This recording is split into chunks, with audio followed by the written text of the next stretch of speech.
Oh, good boy, he's going pee. Welcome to Synchronospheres.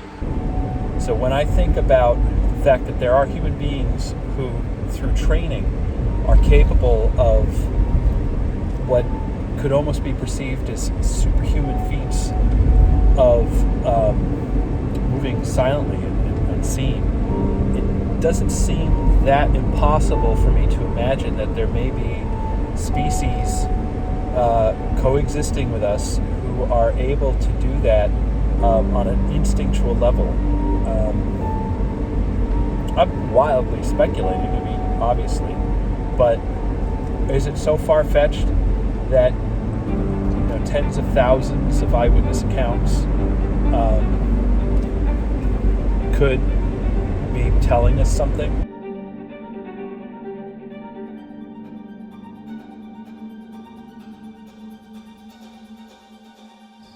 Of course, I'm talking about Bigfoot. Okay. Hi, welcome back to the Synchronosphere. This is our first episode. Tonight, we are going to be talking about an illustrious cryptid, one of whom most of us have probably heard of, and he's kind of like the American granddaddy of mysterious, unproven beasties out there in the forests.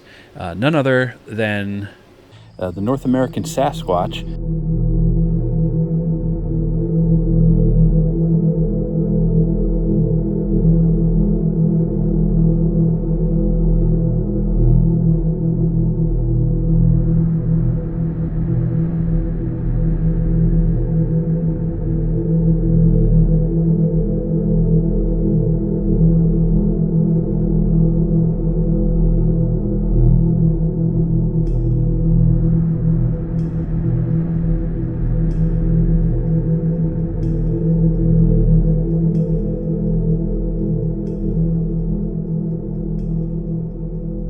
That's right, the Sasquatch. We're going to talk a little bit about Sas and why I think that it is a potential thing. I don't know if it's out there, but I have been listening to information for, I would say, 2 or 3 years now, a lot, pretty much since I decided to look up something spooky a couple of Halloweens ago, and haven't really shut that part of my brain off yet.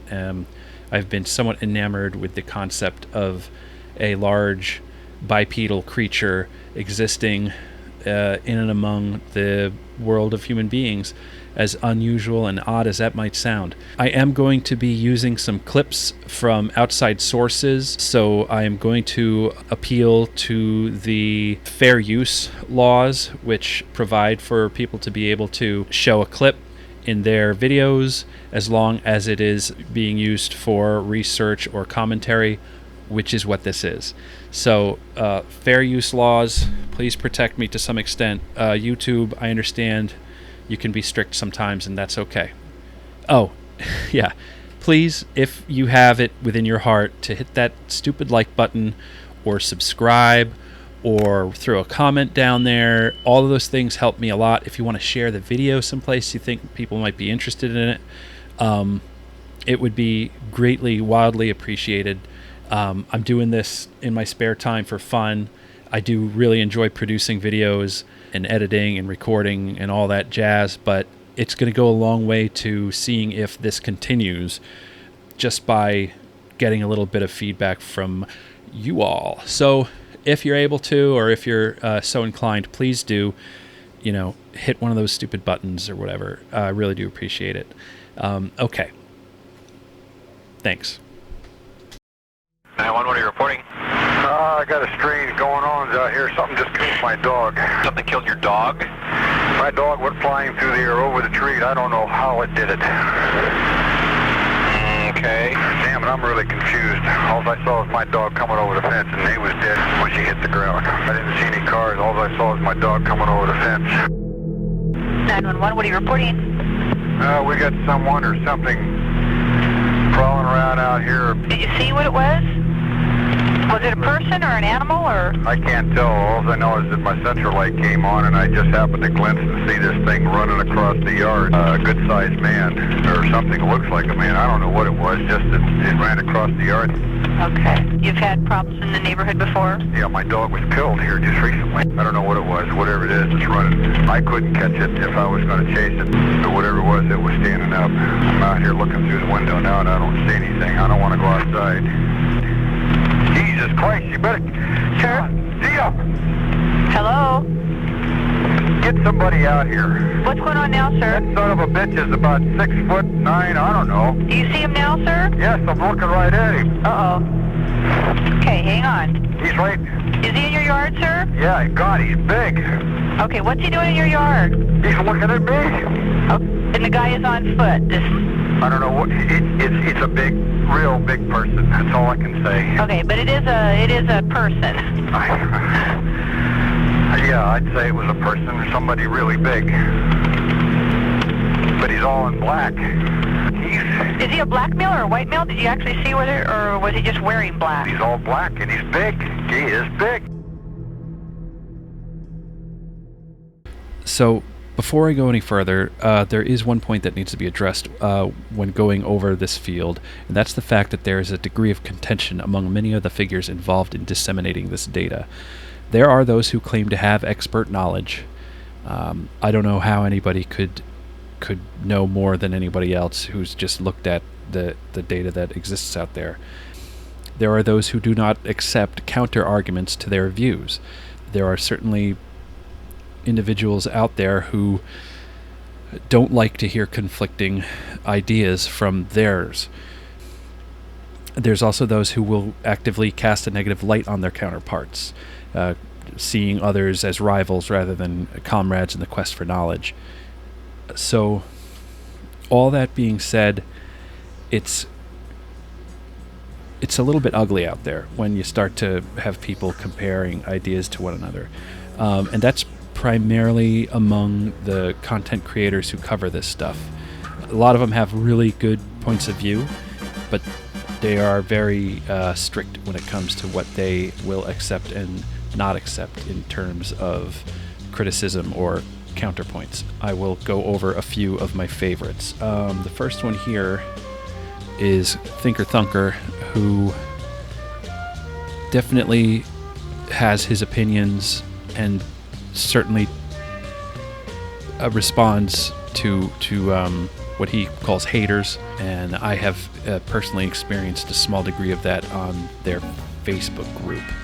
I was talking about a particular image of a face which to me looked pretty photorealistic, and everybody cried out that it was AI. It didn't look like AI to me. I figured maybe it was a statue, like a model that somebody had built and taken a photo of. It could also have certainly been like a Photoshop composite, but the consensus in that Facebook group was that it was AI, and nobody wanted to hear any different.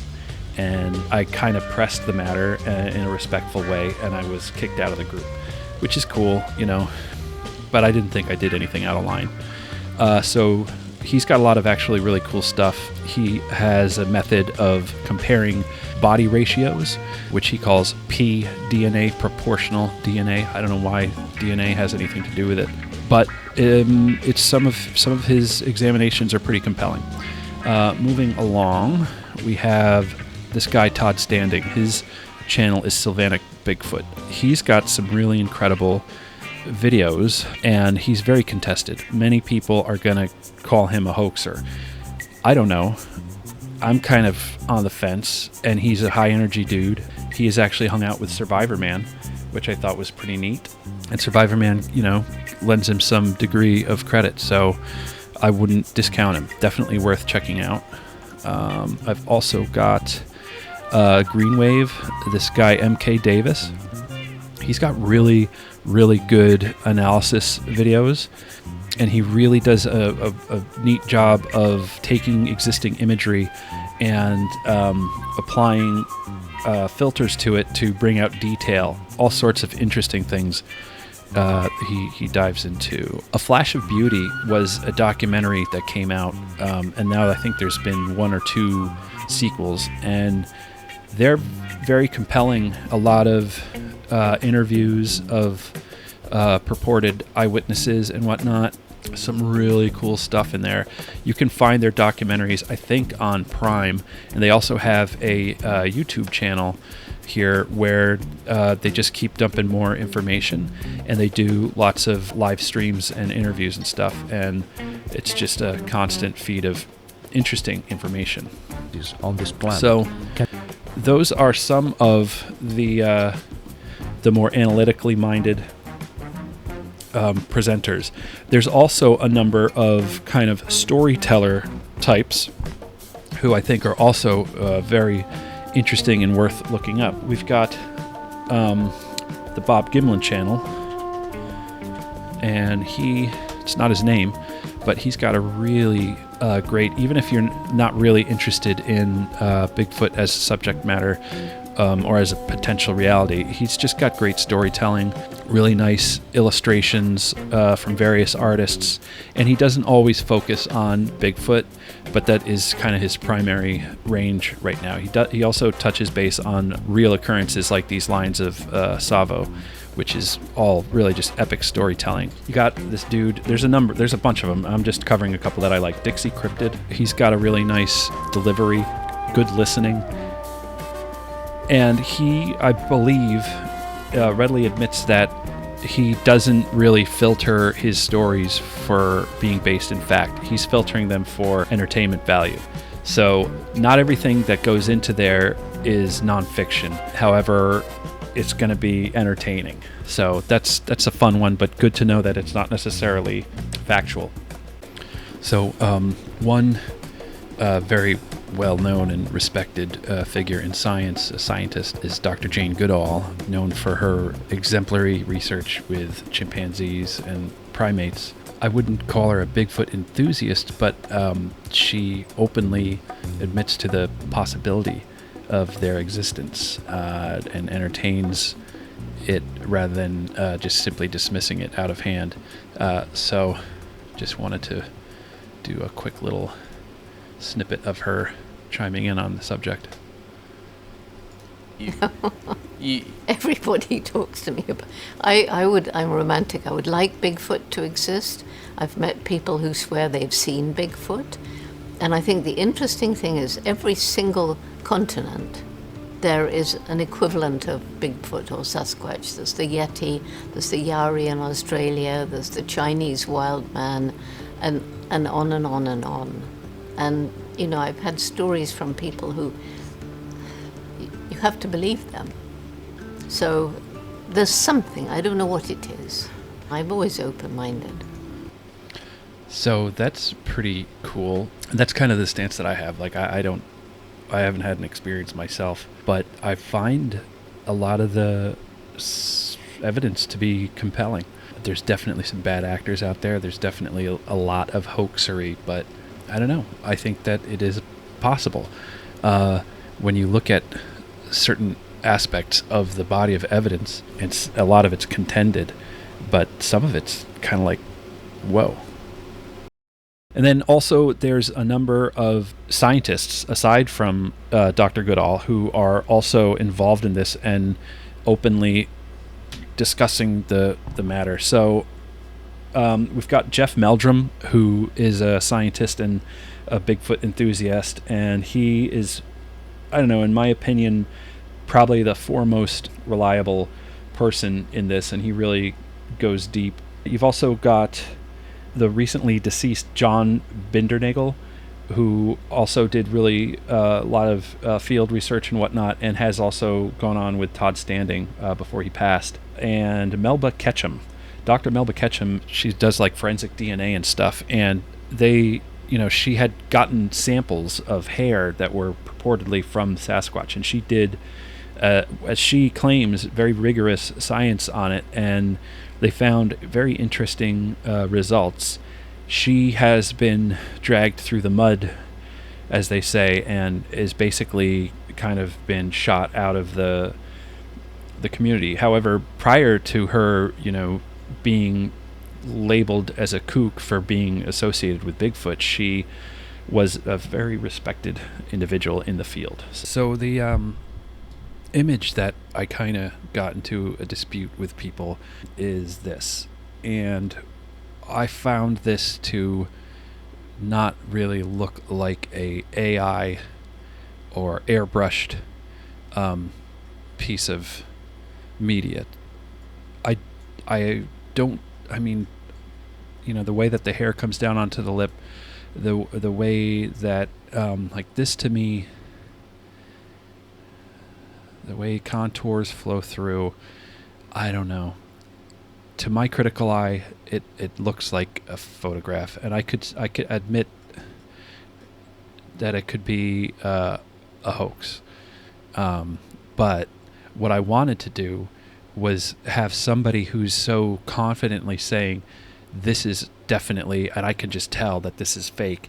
All right, show me specifically what about it. Where are the seams? Where is the telltale sign? So they say, oh, well, the color is weird, and the foreground greenery, and everybody was saying AI, or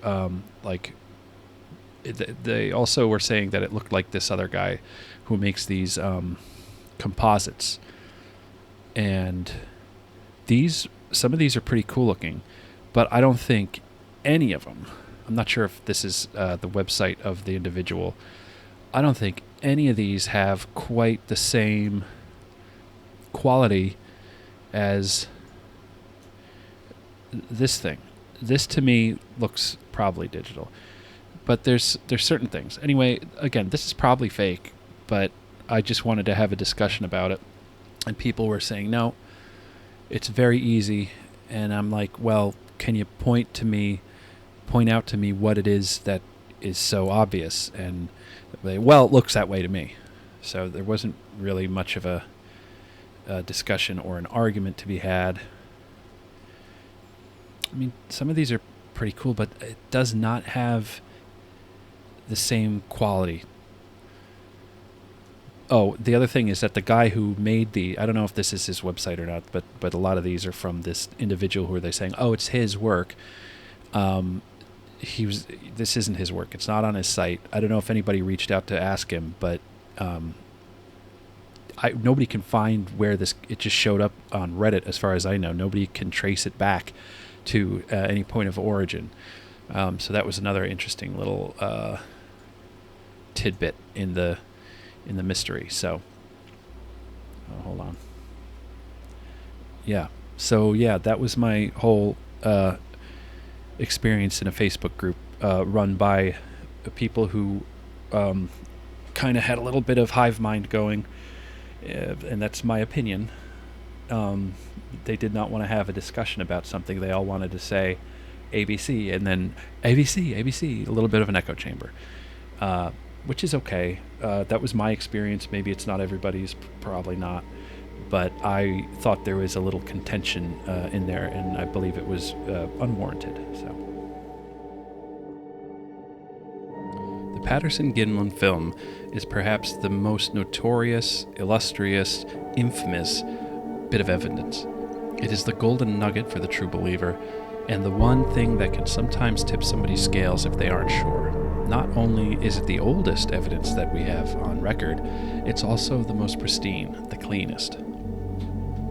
Although people have claimed to make the suit, people have claimed to have been the actor portraying the subject, neither of which were able to create the results working together or independently. I should say they weren't able to come close. Suit making of the era was not what it is today, and seeing what we're seeing here probably was outside of the capacity of any special effects team or individual. Not to mention, if they were going to do work that was 20, 30 years ahead of its time, they wouldn't do it for a couple of guys trying to just pull a hoax and not attach their name to it and make a lot of money and get famous and get more work. Beyond all of that, perhaps the most fascinating information that one can glean from this imagery is, first of all, the proportions. The subject has completely inhuman proportions, as displayed by that creator, Thinker Thunker. So please do go and check out his work. Also, I believe it was he who pointed out that the angle of the knee as the subject comes to a full bend as it's walking is not what humans do with their legs. And to be able to do this would be very, very unnatural for a person. It looks pretty natural there because I don't think that's a person. Anyway, decide for yourself.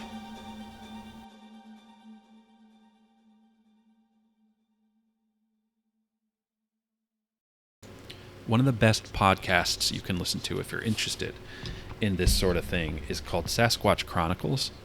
It's hosted by a guy named Wes. He's got, I want to say, over 2,000 episodes. It's pure Bigfoot.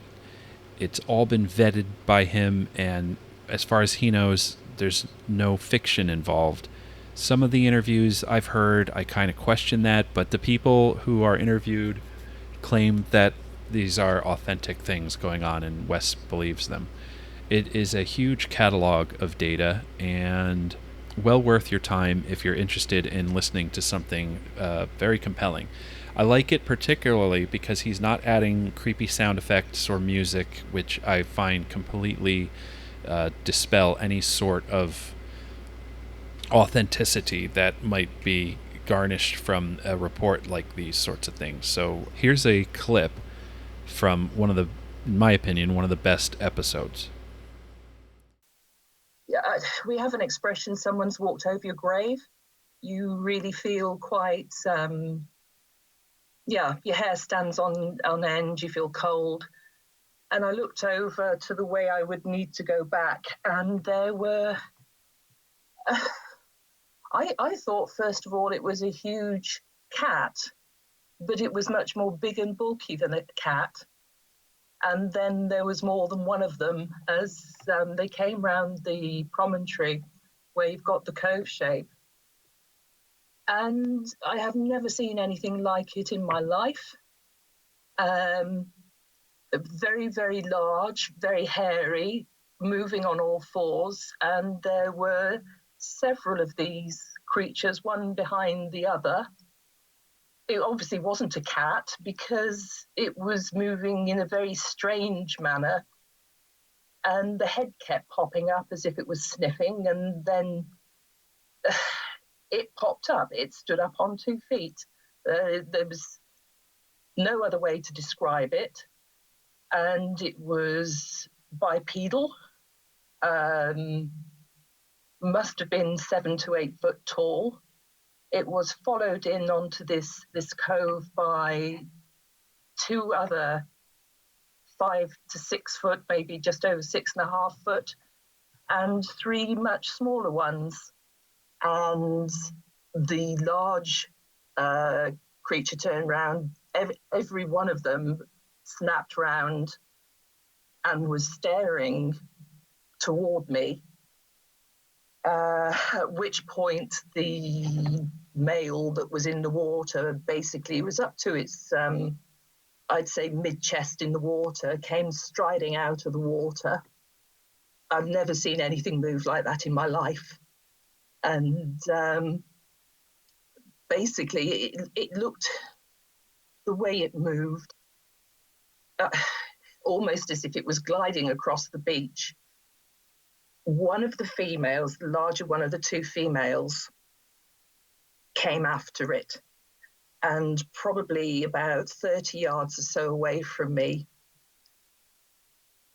they had an argument, for want of a better word. They were screaming at each other in gibberish.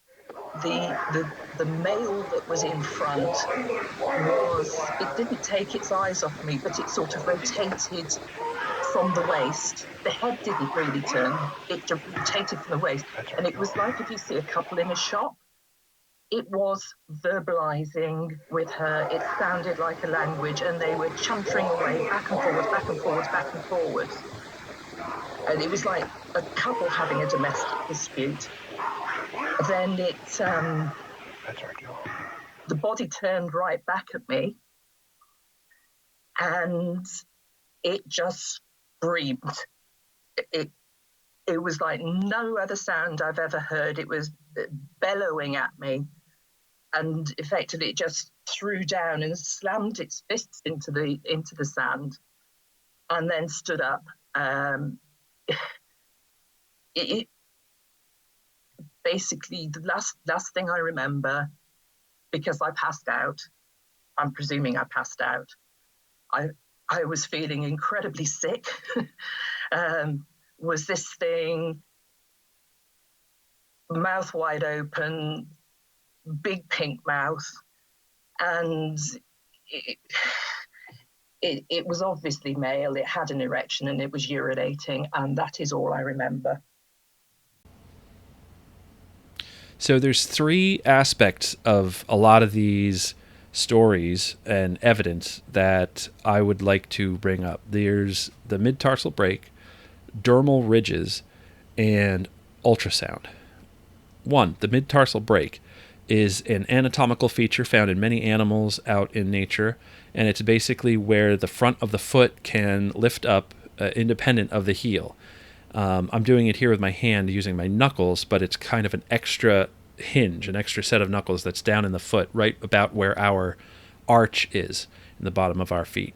This shows up not only in many of the plaster casts that people have taken over the years, but also in certain videos. It's been alleged that you can see it in the Patterson-Gimlin film. I'm not allowed to show that footage because it belongs to a creator who I'm sure will copyright strike me if I put that detail in there, so I'm avoiding that. But you can actually see where the front of the foot raises up as it's about to go back down. Now, people will say that that is proof that it is like a costume, in that it's like a big clown shoe with an extra large front, and that's just flopping. And you would imagine that as a clown shoe were to lift up off of the ground to take another step, you're going to see the front of it left behind as the heel moves away, just like the tips of our toes are still planted as our foot moves away. But that's not where you see it. You actually see it in these very few videos where it's present. As the foot is coming down, the front of the toes lift up and plop down. So the dermal ridging is kind of like our fingerprints, and that is also on our feet, and it's individual to everybody, obviously, like fingerprints work. And it is present in many, many of these plaster casts. Dr. Jeff Meldrum is definitely one of the champions of these two aspects, and they only really, as far as I know, came up somewhat recently in this whole hunt for the truth. Lastly is this thing, ultrasound, I think is what we're calling it these days. And what we're talking about here is this occurrence in some animals in nature. Elephants will use it to communicate with other parts of their herd from far away. And it's outside of humans' ability to hear, but animals can hear it and use it. Again, the elephant will use it to communicate. Alligators will use it to communicate, I believe, for reproduction. And I think the alligator will lift its head and its tail up out of the water and vibrate its body cavity in such a way that the water will dance up off of it. It's actually a beautiful display. And predators will use it, for example, tigers, and they can aim this like a cone of energy being shot out at their prey. It has the ability to stun its target. People who have been hit with this sort of vibration or sound will be sick. They won't be able to move. They'll have an overwhelming sense of terror. And it's been compared to standing in front of large speakers, like at a concert, and just feeling your entire body and your belly just vibrating with something. And it's such an unexpected, an uneasy feeling. It really screws with people.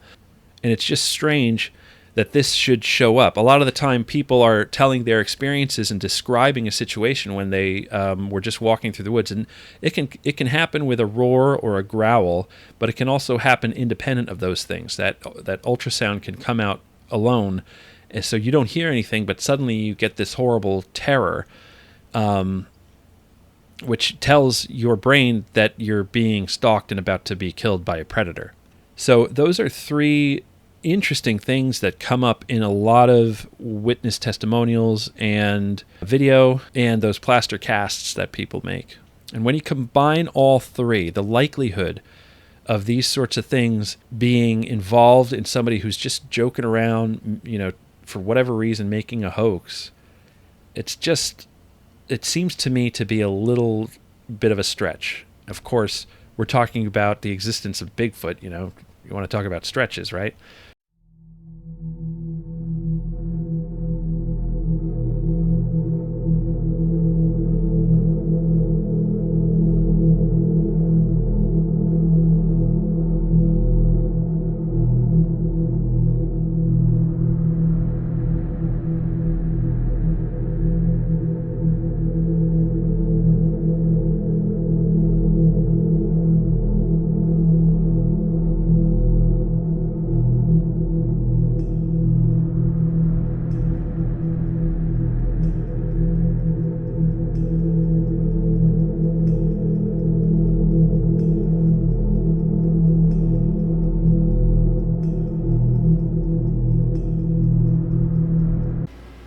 One thing that I think would lend some degree of credibility to this field, which is so debated, would be to have the community agree on terminology. I think there is certainly, everybody kind of has their own camp and is using some crossover with the terminology that they use, but there is no general consensus.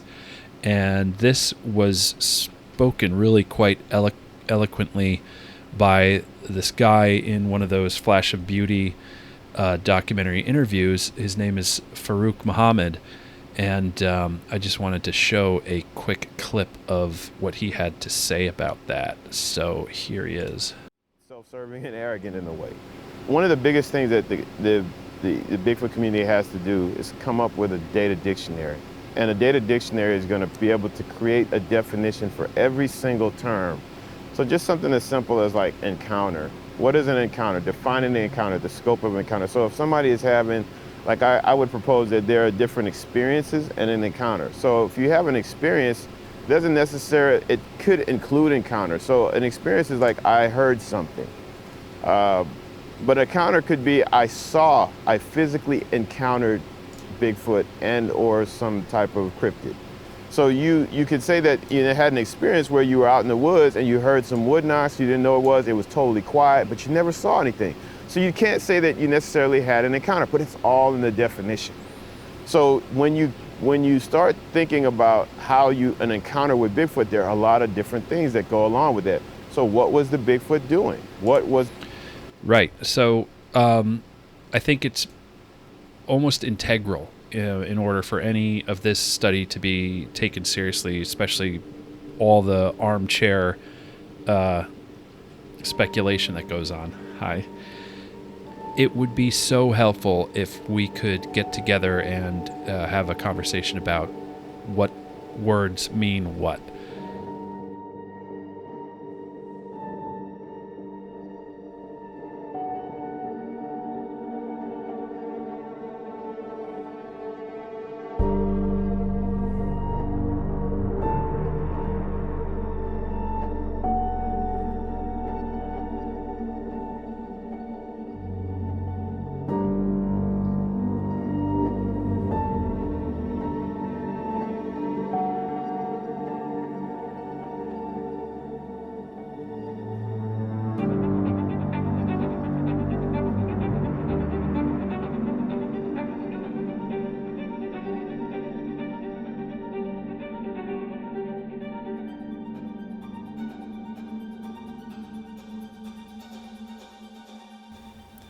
So is Bigfoot real? I don't know.